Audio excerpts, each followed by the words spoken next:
Earth's ruthless revenge shocks the Galactic Council. Part 1. Captain Sarah Chen stood at the observation deck of the UES Harmony, watching the massive space station grow larger through the reinforced windows. The Galactic Council's main station was bigger than anything humanity had ever built. It stretched across space like a metal city, with thousands of ships coming and going from its many docking bays. "First time seeing something like this?" asked Commander Williams, joining her at the window. Sarah nodded. "Hard to believe we're actually here. 3 years ago we didn't even know faster-than-light travel was possible. The breakthrough had changed everything for humanity." Dr. Kim's discovery of the quantum fold drive had opened the stars to Earth. Within months, human ships were exploring nearby systems. That's when they found the beacon, a simple device left by the Galactic Council to guide new species to their first contact station. The message had been clear and welcoming. Any species that achieved faster-than-light travel was invited to join the galactic community. There would be trade, knowledge sharing, and protection under galactic law. For humanity, it seemed like the answer to every dream they'd ever had about the stars. Sarah remembered the excitement back on Earth when the news broke. Humanity was not alone. There was a vast civilization of different alien species working together across the galaxy. They had laws, trade routes, and technology that made human science look primitive. The UES Harmony was humanity's best ship, carrying their most experienced diplomats and scientists. Following behind were 3 colony ships, the New Hope, Pioneer, Spirit, and Tomorrow's Dawn. Each ship carried about 17,000 people who had volunteered to start humanity's first settlements in Council space. These weren't soldiers or scientists. They were families looking for new opportunities. Teachers, farmers, engineers, shop owners, and their children. People who dreamed of seeing new worlds and building something better among the stars. Incoming transmission from Council Station. "Alpha," announced Lieutenant Park from the communications station. "Put it through," Sarah ordered. The main screen flickered to life, showing an alien face unlike anything in human movies. The creature had smooth gray skin, large black eyes, and a mouth that seemed too wide for its narrow head. When it spoke, the translation system converted its words into English. "Welcome, humans of Earth. I am Administrator HFY of the Galactic Council. We have been expecting you." Sarah stepped forward. "Thank you, Administrator. I'm Captain Sarah Chen, representing humanity. We're honored to be here. Your species shows promise. Achieving fold drive technology in such a short time is impressive. However, there are procedures to follow. Your colony ships will need to remain in quarantine while we process your application for membership." The word quarantine made Sarah uncomfortable, but she kept her expression neutral. "Of course. How long will that take?" "Standard procedure requires a full review of your species' biology, culture, and technological development. This can take several months. Your colony ships will be escorted to a waiting area in the outer system." Sarah watched as several alien ships approached the colony vessels. They were sleek, powerful-looking craft that made human ships seem clunky by comparison. The ships took formation around the 3 colony vessels and began guiding them away from the station. "We appreciate your patience," Administrator HFY continued. "In the meantime, your diplomatic ship is cleared to dock. We will begin the formal contact procedures." The next few days passed in a blur of meetings and presentations. The council chambers were massive, filled with representatives from dozens of different species. Some looked almost human, while others were so alien that Sarah had trouble understanding how they could even exist. The dominant species seemed to be the Zephyrians. They were tall, elegant creatures with pale blue skin and silver hair that moved like liquid metal. Their representative, High Counselor Thexmore, spoke for the entire council during most meetings. "Your species is energetic," Thexmore said during one private meeting. "This can be useful, but it must be properly directed. The galaxy has rules, Captain Chen. Order must be maintained." Sarah noticed how the other species deferred to the Zephyrians. Even races that had been spacefaring for thousands of years seemed to wait for Zephyrian approval before speaking. "We understand the importance of cooperation," Sarah replied. "Humanity is eager to contribute to the galactic community." Thexmore's smile seemed cold. "Contribution requires understanding one's place. Young species often have difficulty with this concept." The warning in his tone was clear, but Sarah chose to ignore it. This was humanity's chance to join something greater than themselves. On the 5th day, everything changed. Sarah was reviewing cultural exchange proposals when Lieutenant Park burst into her quarters. His face was pale, and his hands were shaking. "Captain, we've lost contact with the colony ships." Sarah's blood went cold. "What do you mean, lost contact?" "They went silent 3 hours ago. All 3 ships, at exactly the same time. The council ships escorting them report that the vessels were attacked by pirates." Sarah was on the bridge in seconds. The main screen showed Administrator HFY, but his expression was completely different from before. Gone was the polite welcome. Now he looked annoyed, like someone dealing with a minor inconvenience. "I regret to inform you that your colony ships have been destroyed," HFY said without emotion. "Space pirates attacked the quarantine zone. Your vessels were completely destroyed. There were no survivors." Sarah felt the world spinning around her. 50,000 people, 17,000 families. Gone. "How is that possible?" she demanded. "Your ships were supposed to protect them. Pirates in this region are well armed and aggressive. Your ships were not equipped for combat. This is an unfortunate but not uncommon occurrence for new species, Commander." Williams stepped forward, his voice tight with rage. "Our sensors detected weapons fire, but the signatures don't match any known pirate technology. They match Zephyrian military systems." HFY's expression didn't change. "Your sensors must be mistaken. I suggest you focus on processing your grief rather than making accusations you cannot prove." "We have the data," Sarah said. "Our computers recorded everything. Data can be corrupted. Sensors can malfunction. The official report states that pirates destroyed your vessels. This report has been filed with Council Security and is now part of the permanent record." Sarah stared at the alien administrator. "You're telling us to accept that 50,000 people died and we should just move on?" "I'm telling you that. Space is dangerous, Captain Chen. Tragic accidents happen to species that venture too far from home too quickly. Perhaps humanity should focus on developing your home system before attempting expansion." The transmission ended, leaving the bridge in stunned silence. Sarah stood there for a long moment, processing what had just happened. The Galactic Council had either allowed 50,000 humans to die through negligence, or they had murdered them outright. Either way, they expected humanity to accept it and be grateful for the lesson. "Captain," Williams said quietly. "What are our orders?" Sarah thought about the families on those ships. Children who would never see their new homes. Parents who had dreamed of a better future among the stars. All of them dead because humanity had dared to reach beyond Earth. "Set course for Earth," she said finally. "We need to report what happened here." And then? Sarah looked out at the massive council station, with its thousands of ships and millions of alien beings who apparently saw human lives as acceptable losses. "Then we prepare." Williams frowned. "Prepare for what?" Sarah's voice was cold and steady. "For the galaxy to learn what happens when you murder 50,000 humans and expect us to say thank you. Earth's ruthless revenge shocks the Galactic Council. Part 2. The news of the colony ship massacre hit Earth like a nuclear bomb. 50,000 dead. Entire families wiped out in an instant. The footage from the UES Harmony showed burning wreckage, where 3 ships full of dreams had been only hours before.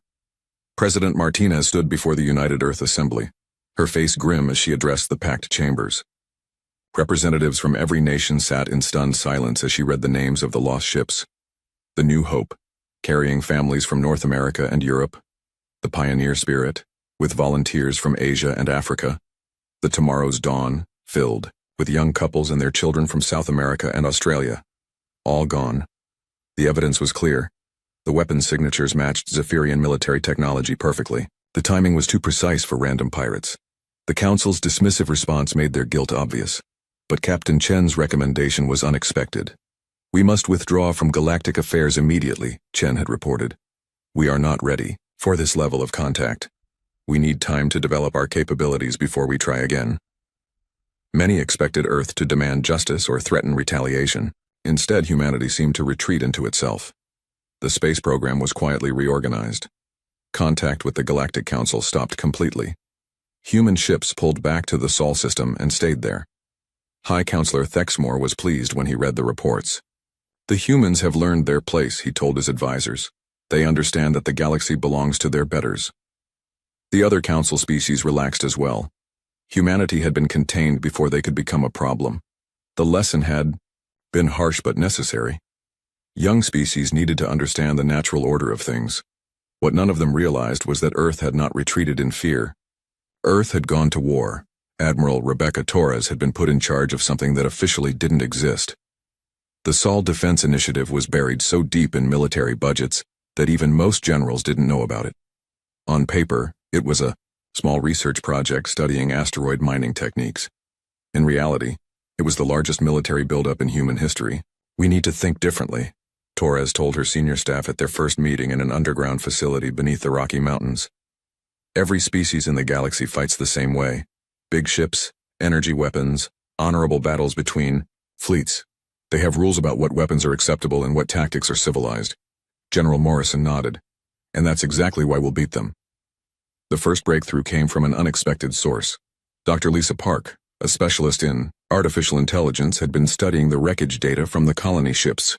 Hidden in the sensor logs was something remarkable. Detailed scans of Zephyrian weapons and ship designs. Their technology is more advanced than ours, Park explained to the assembled scientists and engineers. But it's also incredibly standardized. Every ship uses the same basic systems. Every weapon follows the same design principles. They've prioritized efficiency over flexibility. What does that mean for us? Torres asked. It means they've never faced an enemy that fights dirty. The research teams scattered across Earth got to work. Underground facilities in Canada developed new types of weapons that violated every galactic treaty on civilized warfare.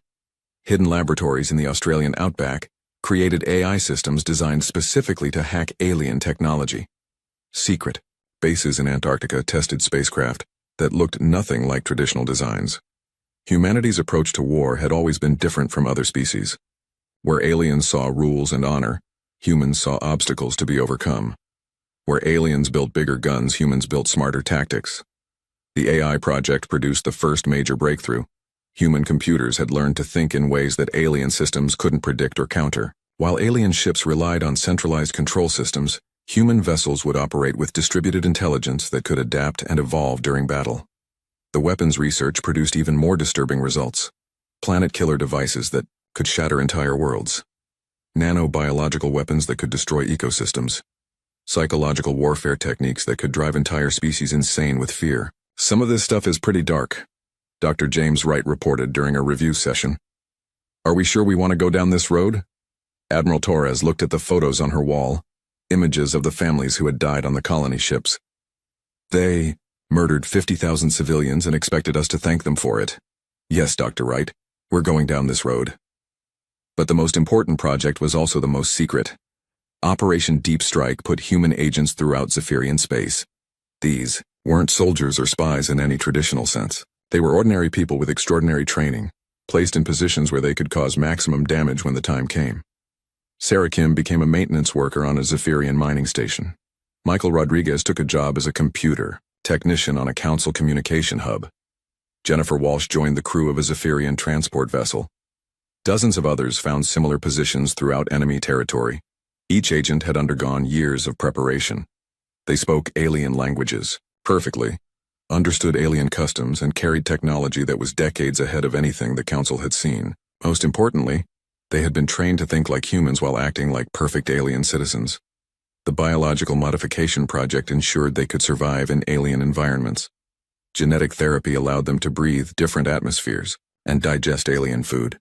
Surgical implants let them communicate with human forces across impossible distances. The beauty of it, explained Colonel Sarah Chen, who had volunteered to lead the operation, is that they'll never see us coming. Every other species fights with honor and announces their intentions. We're going to smile, shake hands, and cut their throats while they're distracted. Back on Earth, the military expansion continued. Shipyards hidden throughout the solar system produced vessels that looked nothing like human designs. Some were disguised as asteroids or debris. Others were so small they could barely be detected. A few were massive enough to crack planets. The key was redundancy. Traditional military thinking focused on building a few powerful ships that could dominate a battlefield. Human planners created thousands of smaller vessels, each capable of independent action. If half the fleet was destroyed, the other half would continue fighting. Public opinion on Earth remained supportive despite the secrecy. The memory of the colony ship massacre had united humanity in a way that nothing else ever had. Every nation contributed resources. Every family that had lost someone in the attack demanded justice. We're not building an army, President Martinez explained to a closed session of world leaders. We're building an extinction event. When we're finished, the galaxy will understand that humanity is not to be trifled with. The training programs produced a new kind of human warrior. These soldiers didn't fight for glory or honor. They fought to win using any method necessary. Their instructors taught them to see alien enemies not as worthy opponents, but as problems to be solved permanently. Lieutenant Marcus Thompson represented the new breed. Cold, efficient, and absolutely ruthless when necessary. He and his team had spent 2 years learning to operate in zero-gravity, toxic atmospheres, and alien environments. They could kill in dozens of ways without making a sound. The Council thinks we're primitive, Thompson told his squad during a training exercise. They think we're emotional and unpredictable. They're right about the emotional part, but they don't understand what human emotions can accomplish when properly directed. By the end of the second year, Earth had transformed into something the galaxy had never seen. An entire planet dedicated to warfare, with every resource focused on a single goal, making their enemies pay for what they had done. The Galactic Council continued to believe that humanity had been properly contained. Their intelligence reports showed human activity limited to the Sol system. No ships had been spotted beyond Earth's immediate vicinity. No communications had been intercepted from human sources. What they didn't realize was that the silence wasn't retreat. It was preparation. Admiral Torres stood in the command center deep beneath the Swiss Alps, looking at displays that showed the positions of every human agent, every hidden weapon, every secret ship scattered throughout Zephyrian space. Status. Report, she ordered. All deep strike agents are in position, reported Colonel Chen. Weapons systems are fully operational. Fleet elements are standing by for deployment orders. Torres nodded. The preparation phase was nearly complete. Soon it would be time to show the galaxy what happened when you murdered 50,000 humans and expected them to quietly disappear. How long until we're ready for Phase 1? Torres asked. 6 months, Admiral. Maybe less. Torres smiled coldly. Then let's give the Council something to remember us by. Earth's ruthless revenge shocks the Galactic Council. Part 3 High.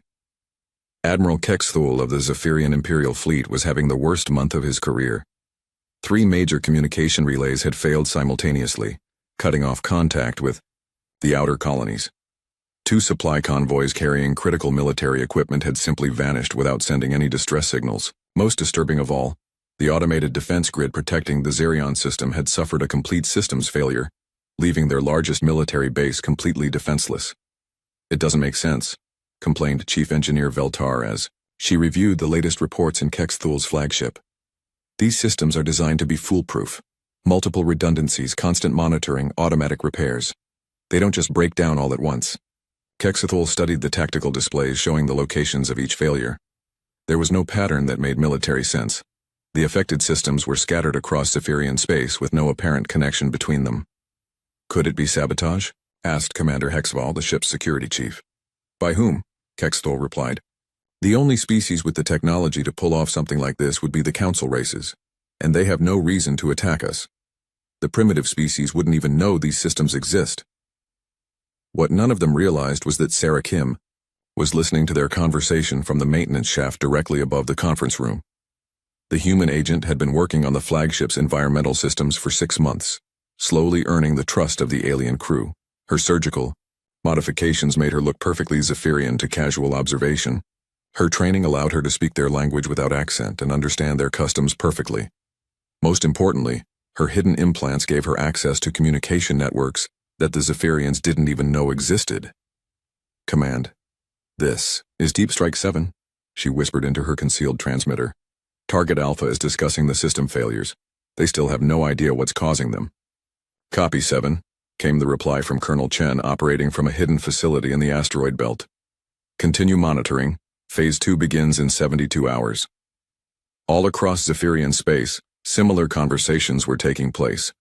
Human agents, embedded in critical positions, were watching their enemies struggle to understand what was happening to their empire.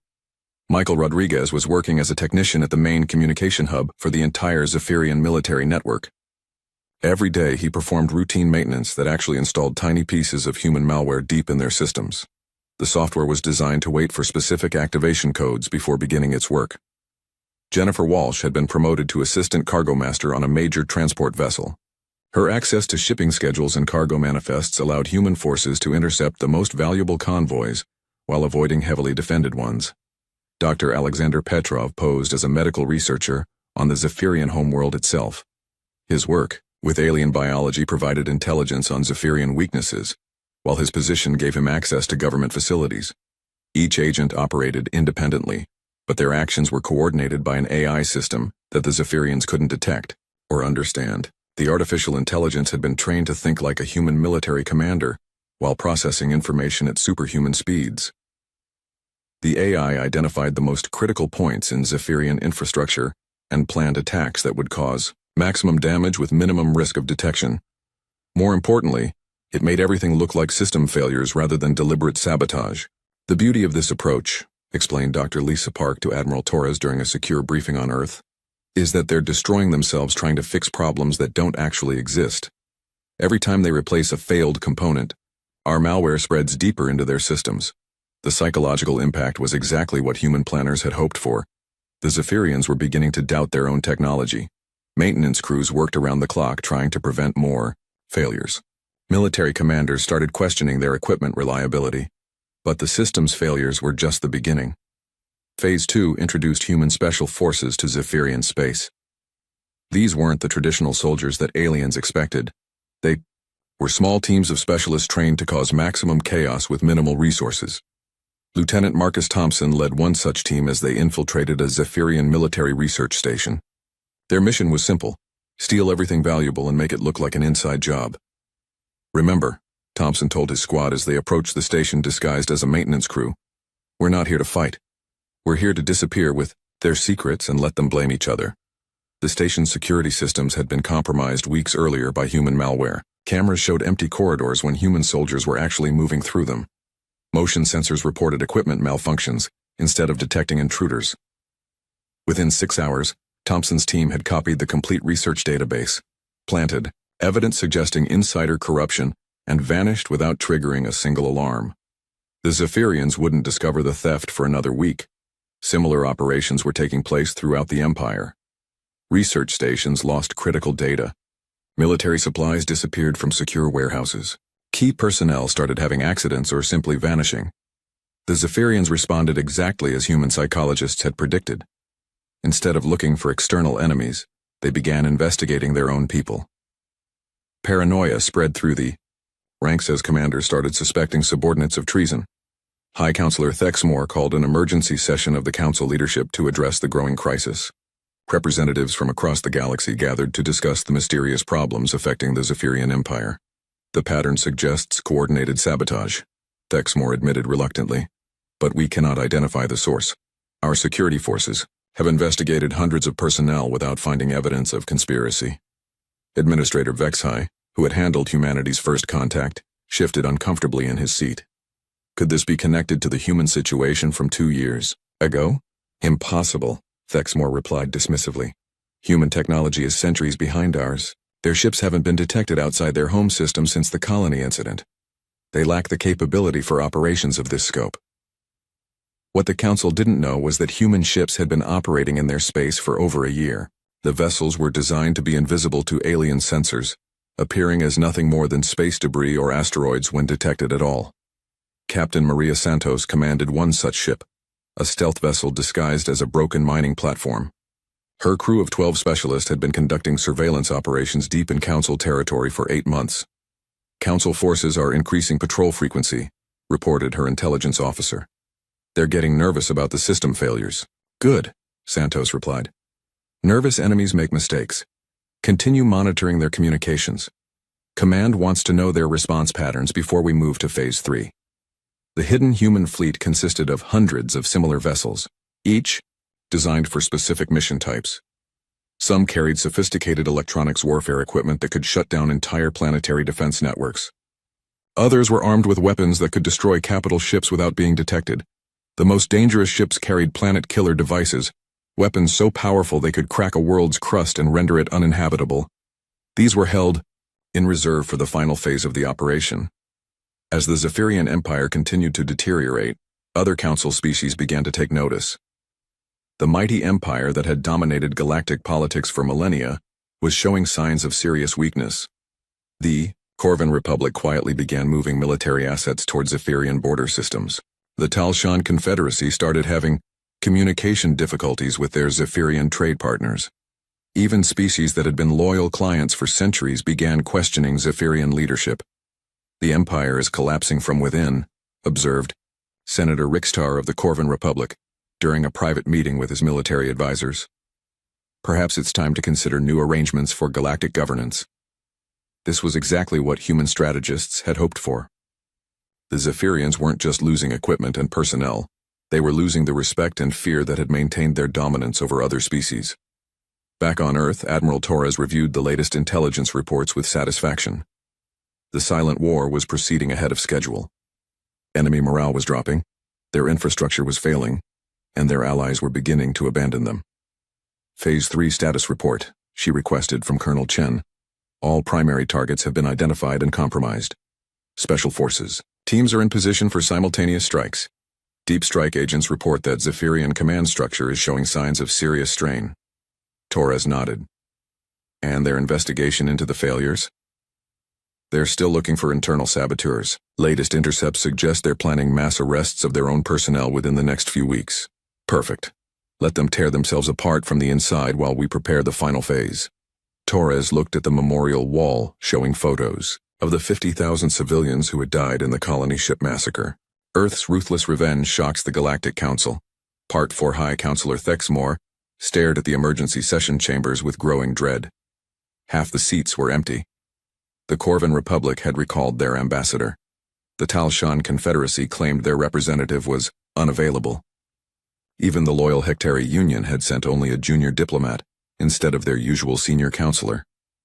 "The situation has become critical," Thexmore announced to the sparse gathering.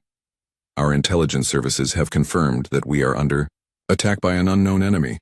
17 military installations have been destroyed in the past week alone." Administrator Vexhai shifted nervously in his seat. "What evidence do we have about the attacker's identity?" "That's the problem," admitted General Torval, the Empire's chief military strategist. "We've captured several of the weapons used in the attacks. The technology is unlike anything in our databases. The materials are unknown. Even the construction methods are completely alien to us. What they didn't know was that human weapons were designed specifically to be unrecognizable. Earth's engineers had developed entirely new approaches to energy weapons and explosives that shared no common elements with alien technology." Senator Cavrix of the few remaining neutral species leaned forward. "Could this be the work of one of the council races? Perhaps someone is trying to destabilize Zephyrian leadership." "Impossible," Thexmore replied quickly. "We've conducted extensive investigations. All council species account for their military assets. Besides, this level of coordination would require resources that no single race possesses." As the debate continued, none of the council members noticed the small maintenance drone hovering near the ceiling. The device appeared to be performing routine air quality monitoring, but it was actually recording every word for transmission to human intelligence. Dr. Alexander Petrov, still posing as a Zephyrian medical researcher, had modified the drone with human technology months earlier. His access to government facilities had allowed him to place dozens of similar devices throughout the Zephyrian capital.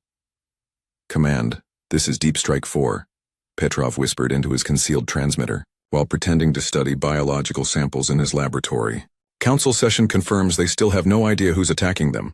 Thexmore is requesting emergency powers to deal with the crisis." "Copy 4, responded Colonel Chen from her hidden command post.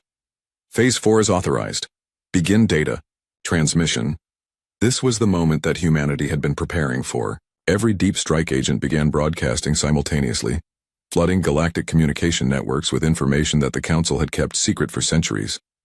The first transmission came from Sarah Kim aboard the Zephyrian flagship. Her access to military databases had provided detailed records of every war crime committed by Zephyrian forces over the past 300 years. Genocide campaigns against primitive species, slave raids disguised as exploration missions, the systematic extermination of entire races that had dared to resist Zephyrian expansion. Michael Rodriguez's position at the communication hub allowed him to access diplomatic archives that revealed the Council's true nature, secret agreements to divide conquered territories, plans to suppress technological development in client species, records showing how the Council had deliberately prevented younger races from achieving independence. Jennifer Walsh transmitted shipping records that exposed the economic exploitation underlying the entire galactic system. Zephyrian companies had been stealing resources from conquered worlds for millennia, while claiming to provide development assistance. But the most damaging information came from Dr. Petrov's infiltration of government facilities. He had accessed the personal communications of council leaders, revealing their complete contempt for the species they claimed to protect. The data streams flooded every communication network in the galaxy simultaneously. News services, government channels, military frequencies, even entertainment broadcasts suddenly carried the same message. Humanity was revealing the truth about their supposed protectors. "Citizens of the galaxy," announced Captain Sarah Chen, in a broadcast that reached every inhabited world, "you have been lied to for centuries. The Galactic Council is not a peaceful alliance of equals. It is an empire built on murder, slavery, and exploitation." The recordings that followed were devastating. High Counselor Thexmore laughing about the colony ship massacre. Administrator HFY discussing plans to enslave newly discovered species. General Torval ordering the execution of surrender negotiators. 2 years ago, Chen continued, the Council murdered 50,000 human civilians to teach our species humility. They expected us to accept this lesson quietly. Instead, we have spent every day since then documenting their crimes and preparing our response. The reaction across the galaxy was immediate and explosive. Species that had served the Council loyally for generations suddenly understood the true cost of their alliance. Worlds that had been protected realized they had actually been exploited. Military forces that had fought for Council causes discovered they had been committing genocide for their master's profit. On the Corvin homeworld, Senator Rixtar watched the broadcasts with growing fury. 3 million Corvins died in the sector. 7 campaign, he told his staff. Thexmore told us it was necessary to protect galactic peace. The records show it was a resource grab to control the dilithium mines. Similar scenes played out across the galaxy. The Talshan Confederacy recalled all their ships from Council service. The Hectori Union dissolved their mutual defense treaty. Even species that had been Zephyrian allies since before recorded history began demanding explanations. But the worst was yet to come. High Counselor Thexmore was meeting with his senior staff when the alarms began screaming throughout the Council. Station. Emergency lights bathed the corridors in red as security forces rushed to their positions. "Report," Thexmore demanded as he reached the command center. "Massive fleet movement detected at the edge of the system," reported the sensor technician. "Count is impossible. Sensors show over 1,500 ships approaching our position." 1,500 ships? Thexmore stared at the displays in disbelief. "That's larger than the entire Council fleet. Who could field that many vessels?" The answer came when the approaching ships dropped their stealth systems simultaneously. The sensor displays suddenly showed the truth. Over 3,000 human vessels ranging from small fighters to massive dreadnoughts that dwarfed anything in the Council arsenal. "Incoming transmission," announced the communications officer. The main screen flickered to life, showing Admiral Rebecca Torres standing on the bridge of her flagship. Behind her, human officers worked calmly at their stations while displays showed tactical information about the surrounding Zephyrian forces. "High Counselor Thexmore," Torres said without preamble. "I am Admiral Torres of the United Earth Fleet. You are hereby under arrest for crimes against humanity and violations of galactic law." Thexmore found his voice after a moment of stunned silence. "This is impossible. Human technology is primitive. Your entire species lacks the resources to build a fleet of this size. You made the mistake of believing your own propaganda," Torres replied. "Humanity has many flaws, but lack of motivation isn't one of them. You murdered 50,000 of our people. Did you really think we would just forget about it?" "You cannot threaten the Galactic Council," Thexmore shouted. "We are protected by treaties signed by every civilized species in the galaxy," Torres smiled coldly. "Check your treaty database, Counselor. As of 1 hour ago, every single one of your allies has either withdrawn from their agreements or formally condemned your actions. You are alone." The truth of her words became clear as status reports flooded the command center. The Corvin Republic had declared neutrality. The Talshan Confederacy was demanding Thexmore's arrest. Even the Hectori Union, humanity's former enemy, was offering to provide evidence for war crimes tribunals. "This is your final warning," Torres continued. "Surrender immediately and submit to judgment by a reformed galactic authority, or we will take more direct action." General Torval, standing beside Thexmore, straightened with what he thought was dignity. "The Zephyrian Empire does not surrender to primitive species. We will fight to defend our rightful position in the galaxy."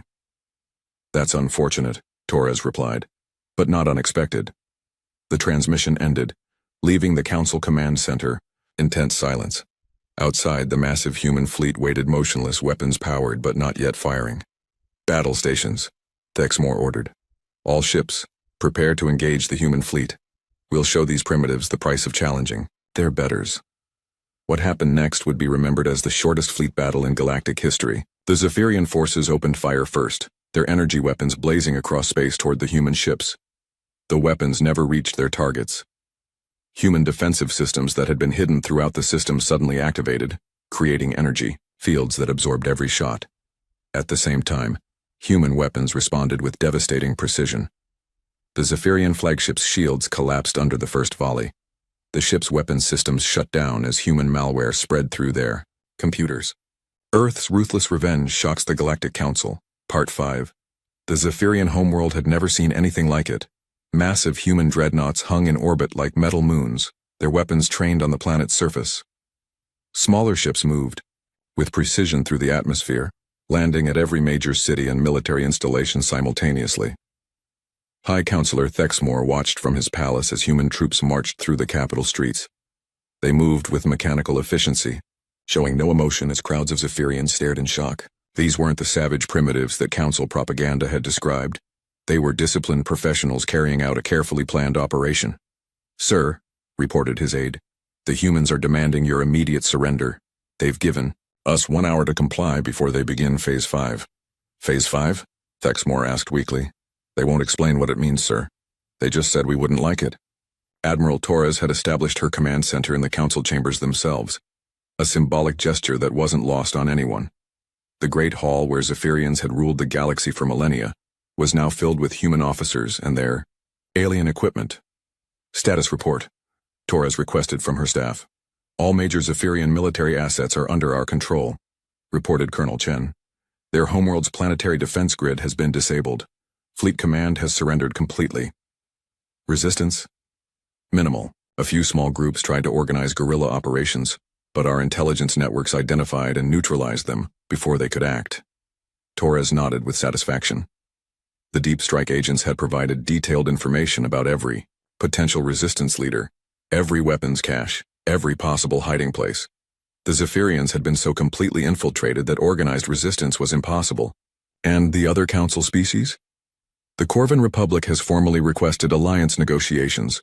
The Talshan Confederacy wants to discuss trade agreements. Even the Hectari Union is asking about establishing diplomatic relations." This was exactly what human strategists had planned. By exposing the Council's crimes and demonstrating overwhelming military superiority, humanity had positioned itself as the galaxy's new dominant power. But unlike the Zephyrians, they had no intention of ruling through fear alone. "Bring in the prisoners," Torres ordered. High Counselor Thexmore was escorted into the chamber by human guards, followed by Administrator Vexhai and the remaining council leadership. They looked broken and defeated, their elegant robes wrinkled, and their silver hair dim with stress. "You wanted to see us?" Thexmore asked, trying to maintain some dignity. "I wanted to offer you a choice," Torres replied. "You can surrender completely and submit to trial for your crimes, or you can continue resisting and face the consequences." "What consequences?" Vexhai demanded. Torres gestured to a display screen that showed orbital images of the Zephyrian homeworld. "Do you see those small objects moving toward your planet's surface?" The council members stared at the screen. Dozens of tiny dots were descending through the atmosphere, too small to be ships but moving with obvious purpose. "Those are nanobiological weapons," Torres explained calmly. "Each one contains enough engineered viruses to sterilize an entire continent. They're programmed to target Zephyrian DNA specifically. Activation takes just one command from me." The Yas. Color drained from Thexmore's face. "You're talking about genocide." "I'm talking about justice," Torres corrected. "You murdered 50,000 human civilians without provocation. You've committed genocide against dozens of species over the centuries. Why should your people be exempt from the same treatment?" Because we're civilized," Vexhai protested. "Civilized species don't use biological weapons." Torres laughed harshly. "Civilized species don't massacre colony ships full of families either. But here we are." The silence stretched for long moments as the council leaders processed what they were hearing. The humans weren't bluffing. They had the capability and apparently the willingness to exterminate the Zephyrian race completely. "What do you want?" Thexmore asked finally. Complete surrender, full cooperation with war crimes tribunals, reparations to every species you've wronged over the centuries. And most importantly, agreement to the new Galactic Charter that will prevent this from ever happening again. Torres activated a holographic display showing a document that ran to thousands of pages. The Terran Galactic Compact, she announced. New laws governing interspecies relations with enforcement mechanisms that actually work. General Torval, who had remained silent, finally spoke up. You're talking about conquering the entire galaxy. We're talking about fixing it, Torres replied. The old system allowed strong species to prey on weak ones. The new system will protect everyone equally. And who decides what equal protection means?